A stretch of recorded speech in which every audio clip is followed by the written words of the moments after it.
Salut à tous, c'est toujours un plaisir de vous retrouver pour votre émission d'inspiration et de motivation Leitmotiv. Aujourd'hui, nous recevons pour vous un jeune athlète franco-malien qui a fait le déplacement spécialement pour vous de Bamako à Abidjan pour vous raconter son histoire qui sera, je suis sûre, un bel exemple pour tous. Anne Eliman dans Leitmotiv, c'est tout de suite après la pub.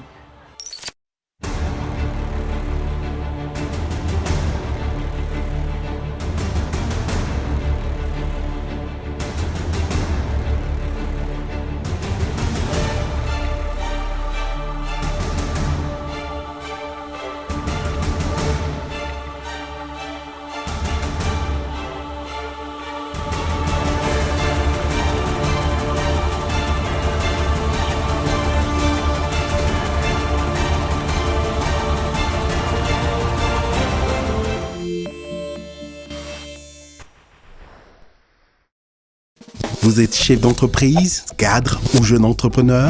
Votre parcours et votre histoire peut inspirer ou motiver la jeunesse africaine.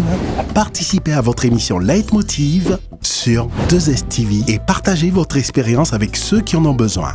Infoline 78 245 57 72. Leitmotiv. Nous avons tous besoin d'une source d'inspiration.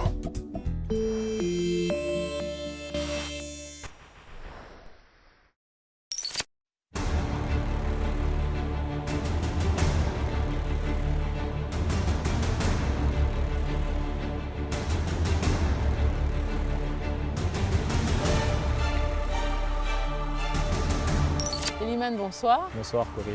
Alors, merci d'avoir fait le déplacement depuis Bamako pour participer à cette émission. De rien, c'est un plaisir. Alors, tu es un athlète de haut niveau qui démarre sa carrière en 2008, si c'est bien ça. Alors, à 10 ans, tu pars rejoindre tes parents en France et c'est de là que te vient la passion de l'athlétisme. Exactement. Raconte-nous comment se passe ton enfance à Bamako. Quand j'étais à Bamako, j'étais à l'école là-bas, mais je ne travaillais pas bien à l'école. J'étais un peu turbulent, je ne suivais pas du tout les cours et mes parents ils étaient un peu désespérés. Donc ils essayaient de trouver le moyen de vraiment me faire intégrer dans le système scolaire. Et donc ils ont décidé de m'envoyer en France. Et donc, à quel âge tu es parti en France? À l'âge de 10 ans. À l'âge de 10 ans, donc tu as quand même fait tout ton primaire à Bamako, voilà, quasiment. Exactement. En quelle classe tu es parti en France? J'étais en CM2. CM2, d'accord. CM2. Alors tu quittes Bamako où tu as une enfance super agréable, j'imagine, parce qu'en Afrique on vit avec la famille, on est tous en communauté. Et raconte-nous alors ton arrivée en France. Quand je suis arrivé en France, c'était juste après la Coupe du Monde, 98. Donc c'était vraiment agréable, tout le monde était content, les gens ils étaient vraiment accueillants. Et je me suis très rapidement intégré dans la société française. Mais pareil, je travaillais toujours pas bien à l'école.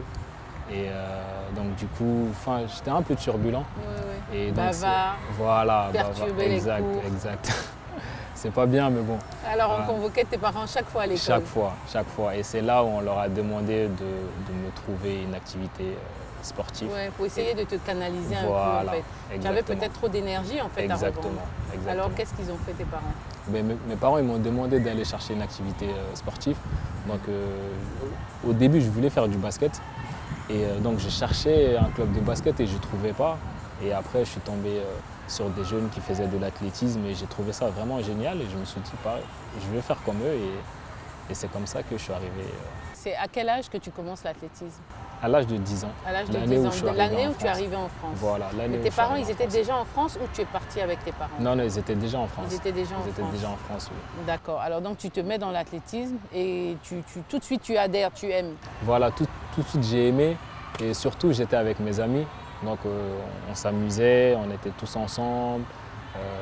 Donc c'est ça qui était vraiment génial et je pense que c'est comme ça que je suis resté dans l'athlétisme en fait. Parce que pour moi, je partais jouer avec mes amis. Alors, raconte-nous comment se passent tes premiers pas vraiment dans l'athlétisme.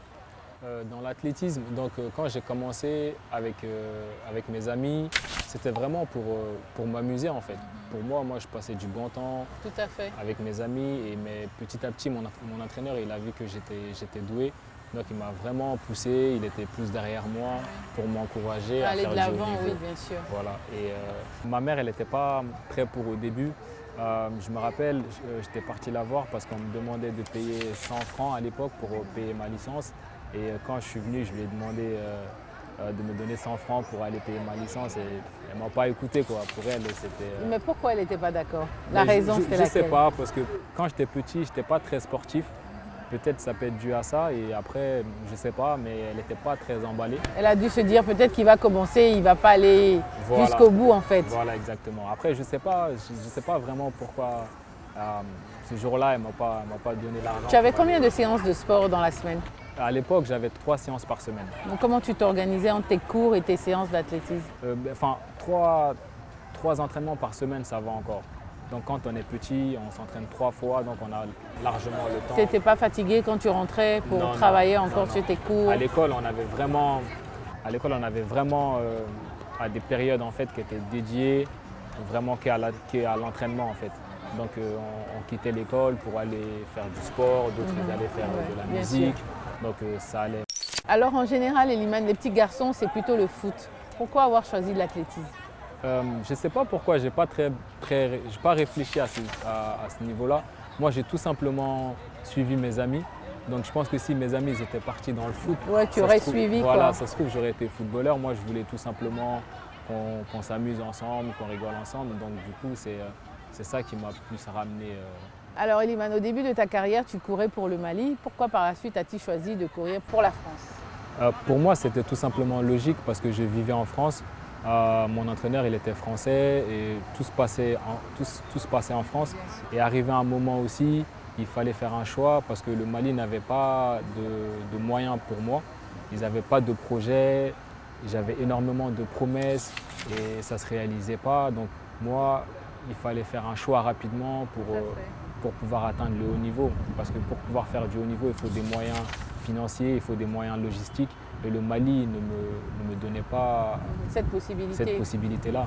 Donc il a très vite fallu faire un choix pour toi. Exactement. D'accord. Alors, quelque temps après tes premiers pas donc, en équipe de France, tu crèves l'écran, tu réalises de très bonnes performances. Tu deviens même en 2011 champion d'Europe senior, si je ne me trompe. Raconte-nous ce premier grand moment de ta vie. C'était vraiment incroyable, c'était vraiment génial. À ce moment-là, je ne réalisais pas en fait ce qui s'est passé. Là, tu avais quel âge? Là, j'avais, je crois, 23 ans. 23 ans, si je ne me trompe pas.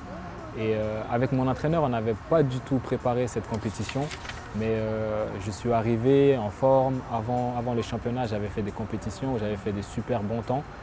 Et au moment de sélectionner maintenant les athlètes, il fallait sélectionner 3 athlètes par épreuve pour aller au championnat d'Europe. Donc je faisais partie des 3 meilleurs Français à ce moment-là.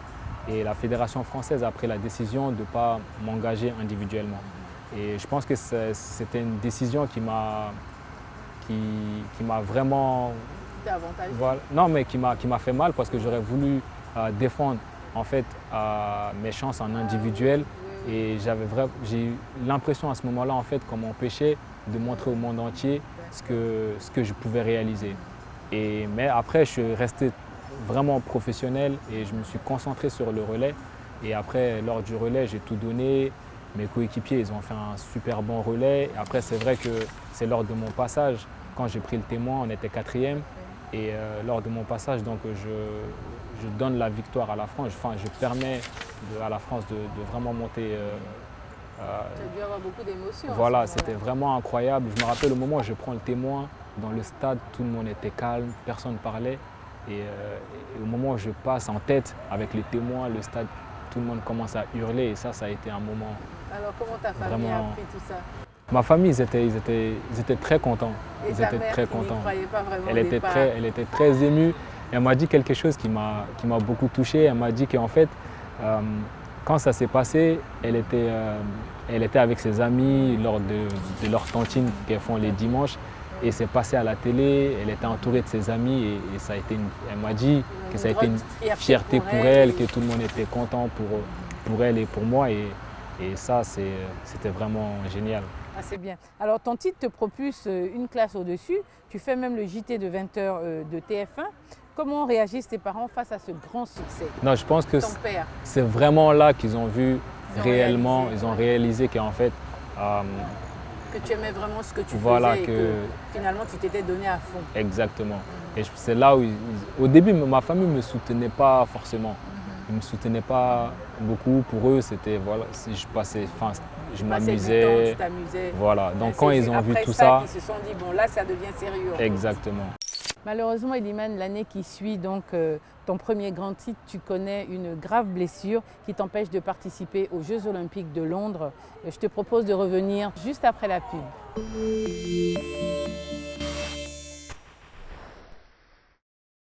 Vous êtes chef d'entreprise, cadre ou jeune entrepreneur? Votre parcours et votre histoire peut inspirer ou motiver la jeunesse africaine. Participez à votre émission Leitmotiv sur 2STV et partagez votre expérience avec ceux qui en ont besoin. Infoline 78 245 57 72. Leitmotiv. Nous avons tous besoin d'une source d'inspiration.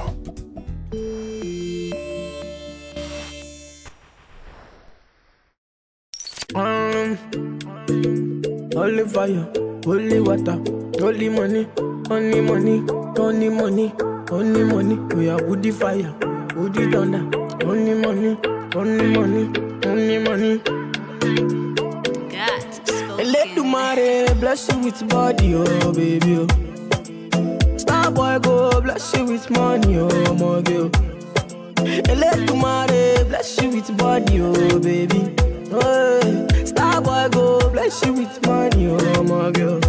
Yeah, when sucker, sucker, sucker, sucker, sucker, sucker, sucker, baby.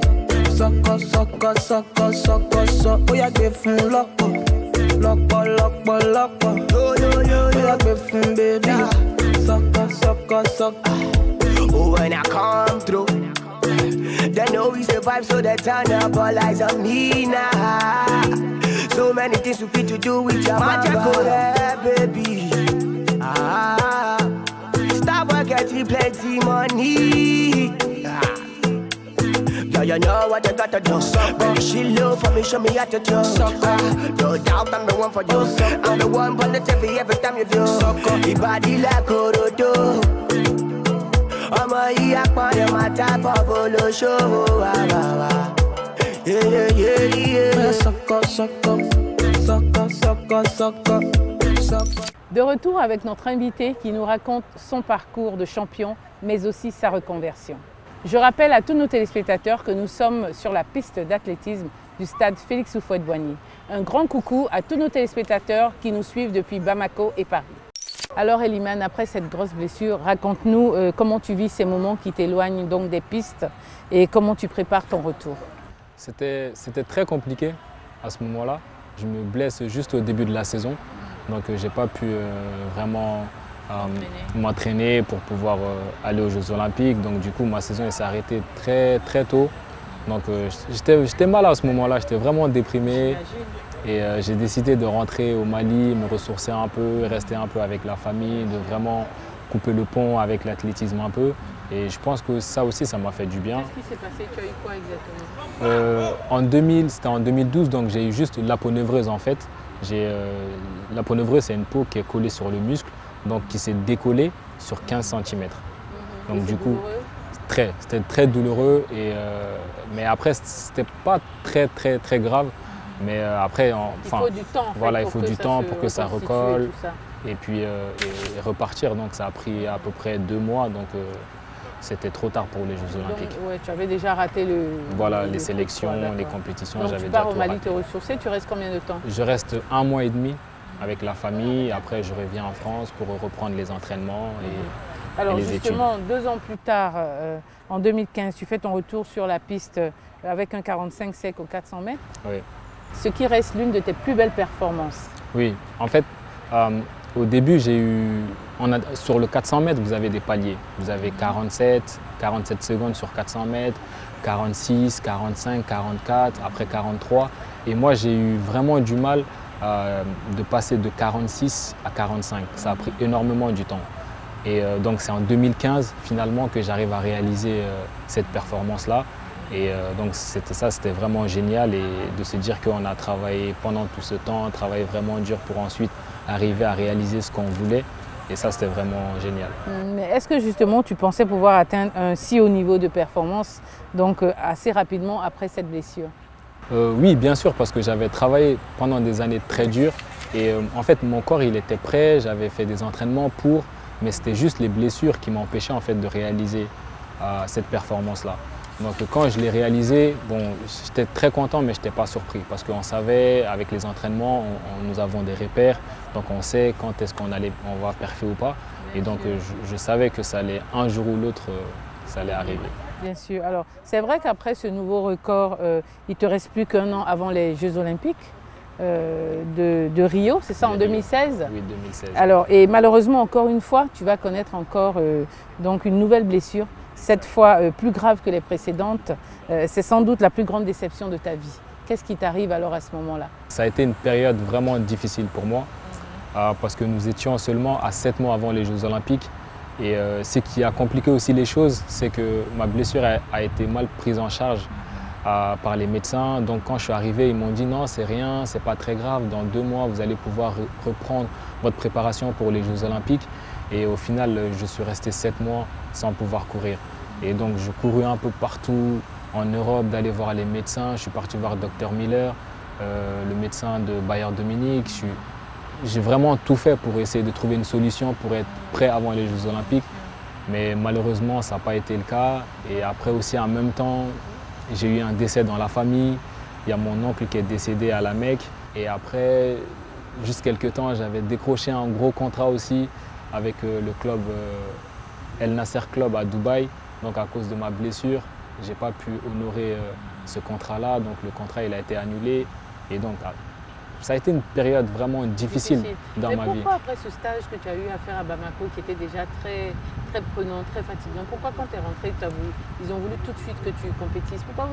Normalement, tu ne dois pas te reposer un peu? Bien sûr, mais ils étaient pressés, tout le monde était pressé parce que j'avais vraiment des belles performances à l'entraînement et au niveau des entraînements, j'avais passé des caps. J'étais à un niveau que j'avais jamais atteint en fait.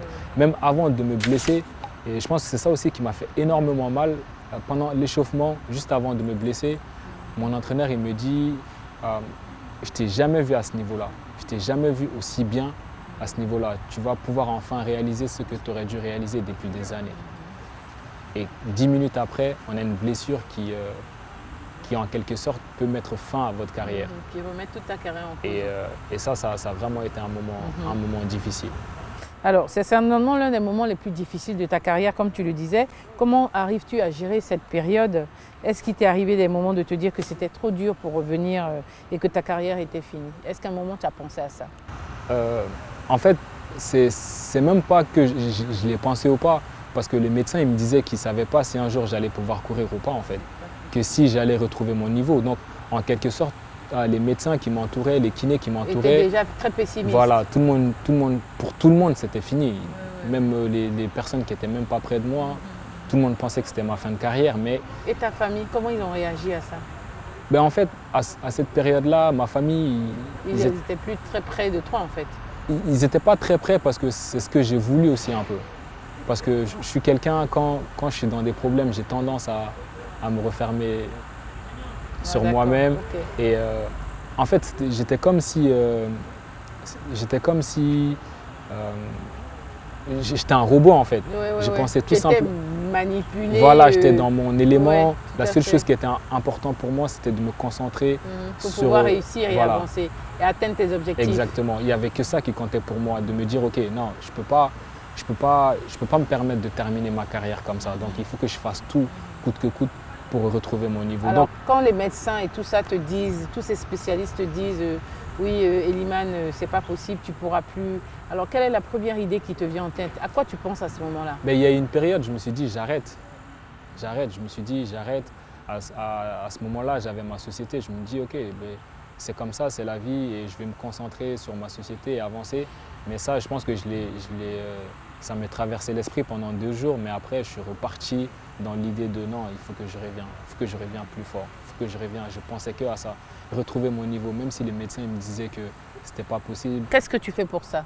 Pour ça, je suis parti partout, je suis parti voir les médecins, Dans différents pays, dans avoir différents plusieurs pays, avis. Avoir plusieurs avis. Je suis parti en Allemagne, ils m'ont dit que j'aurais dû me faire opérer. En France, on me disait de ne pas me faire opérer.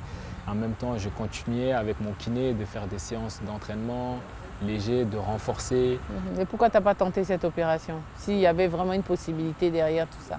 Ben en fait, à la base, j'étais censé arrêter ma carrière en 2016. Ouais. Moi, je voulais arrêter ma carrière en 2016 avec les Jeux Olympiques. Mais après, ils m'ont demandé de me faire opérer. Et si je me faisais opérer, j'avais plus du tout de chance en fait, de participer aux Jeux Olympiques. Bah oui, parce que là, il te faut encore un temps avant de pouvoir te remettre. Exactement. Donc, je ne pouvais plus du tout participer. Après, je me suis dit, moi, dans ma tête, j'allais arrêter ma carrière après les Jeux Olympiques. Je me suis dit, OK, je tente quand même, sans me faire opérer. Si ça passe, tant mieux. Si ça passe pas, ben, c'est pas grave. Alors, pour comprendre la suite de ton parcours, Elimane, il faut revenir 3 ans en arrière, c'est-à-dire en 2016, l'année où tu feras la découverte d'un produit qui changera ta vie. Oui, en fait, j'ai découvert une plante. C'est ma mère qui m'a parlé de cette plante-là pour la première fois, qui s'appelle le Moringa oleifera. Ah oui. Voilà, donc quand j'étais blessé, elle me disait... Tu fais la une en ce moment en Afrique d'ailleurs. Exact, aussi. exact. Ben, justement, nous avons travaillé pendant des années pour vraiment faire connaître cette plante-là en Afrique et un peu partout dans le monde. Mais tout a commencé avec ma mère en fait, qui m'a parlé de cette plante-là, qui m'a dit tu devrais essayer, c'est une plante bien géniale, ça pourra t'aider dans tes entraînements. Après, bon, comme tous les jeunes, je me suis dit, bon, c'est leur plante. Ouais, ça, c'est les trucs de maman voilà, et tout ça, de grand-mère. Et ça ne doit pas faire beaucoup de choses, mais bon. Je me suis dit ça, je pense que tout le monde aurait dit la même chose. Exactement. Mais en partant en France, elle m'a donné un peu de poudre de moringa. Donc quand je suis arrivé là-bas, j'ai commencé à l'utiliser. Et la première fois quand j'ai pris cette plante-là, on sent vraiment que la plante, elle agit. On sent vraiment... Tu as senti un changement à l'intérieur de toi. On est bien, on est plus zen, on dort mieux, on est vraiment bien. Et je me suis dit, c'est incroyable qu'une plante naturelle puisse faire autant d'effets autant d'effets comme ça. Et après, j'ai continué à l'utiliser pendant toute ma préparation. Et 4 mois après, je décroche mon premier titre de champion de France. Et c'est clair que la plante, pour moi, elle était quand même miraculeuse. Voilà, elle avait contribué à décrocher cette médaille d'or. Et donc, c'est là où j'ai commencé à réfléchir comment je peux faire pour la commercialiser maintenant. Je me suis renseigné, j'ai vu qu'il n'y avait aucune entreprise en Europe qui la commercialisait. Et après, j'ai vu des articles là-dessus.